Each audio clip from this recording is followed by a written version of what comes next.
প্রিয় ভাইয়েরা, বর্তমানে কিছু সংখ্যক সরকার ও সরকারের আশেপাশের লোক তিনি বলে আমরা কেন নির্বাচন করি, আমরা শুধু দিনভর বলে সংস্কার।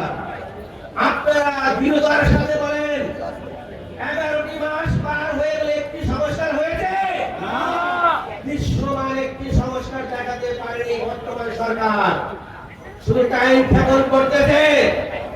আপনারা জানেন সংস্কার করতে একটি মাস লাগে, সংস্কার করতে চাইলেন। বিগত 3টি তত্ত্বাবধায়ক সরকার বাংলাদেশে এসেছে, 3টি সুন্দর নির্বাচন উপহার দিয়ে গেছে। 90 দিনে একটি নির্বাচন হয়েছে, আপনারা জানেন, মনে আছে সকলে? মনে আছে না ভাইরা?